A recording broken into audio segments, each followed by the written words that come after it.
There's a scam going on out there. It's a new IRS scam, but this one has a bit of a twist. Warning, Will Robinson. On the line is John Pollock. John, good morning. How are you? Good morning. All right. What's this IRS scam we're talking about? So the new one is that people are calling with the caller ID of Office of the Treasury. So it sounds really scary. Oh, how do they do that? I've noticed they're able to change that, and in some cases change the number out, where it looks like it's a local number that's calling you now. Yeah, well, with the replication of the internet and the capabilities of it, there's a lot of things that you can do now that you couldn't do even just a couple of years ago. Yeah. This happens to be one of them. The first thing you need to know, though, is the Office of the Treasury does not exist. It's not a real thing. Right. So it's not the U.S. And the U.S. Treasury doesn't make phone calls. They have a collection agency that works for them called the IRS. Correct. Yeah. So, and you're not going to get a call from the IRS unless you've received a stupid amount of letters before then. And then you get don't, a lot of letters. Yeah, and then you usually don't get a phone call. You usually get a knock on the door, and a person has a badge. Yes. Yeah. And and that doesn't come until you've received a lot. Right, a lot of them. Yeah. There's never a surprise. No one's ever like, "Oh my God, but why are you here, and this is going on on the web. That's good, John. This goes on. This is on the web too, where what happens, they're saying, is that you're getting it, and it's got a notification. It pops right up on your screen, and it says, "We need you to have put in," and it seems like it's authentic. Whether it's the IRS or it's Adobe or somebody. These guys are just getting so much better at stealing our information.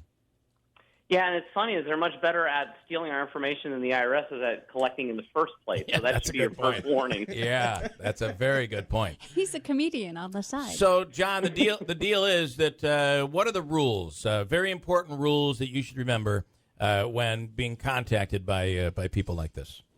Just ask for stuff. Ask for their badge number. Ask for the account number on your account. Ask for your own Social Security number. They should have that in front of them. Yeah. Ask for information that they would have to have. What's the exact amount number?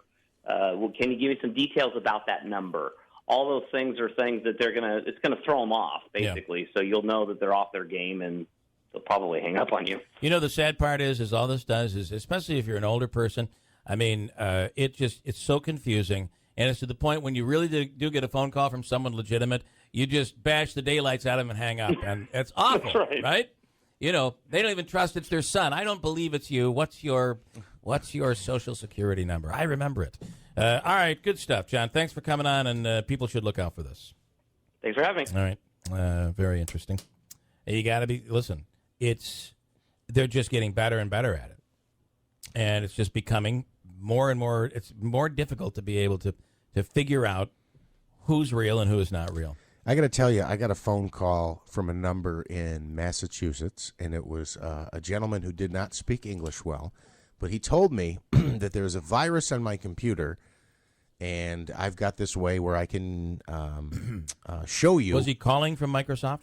No, he didn't. Okay. He didn't identify himself from Microsoft. He said he was with some antivirus company, but not one that I was familiar with. Yeah.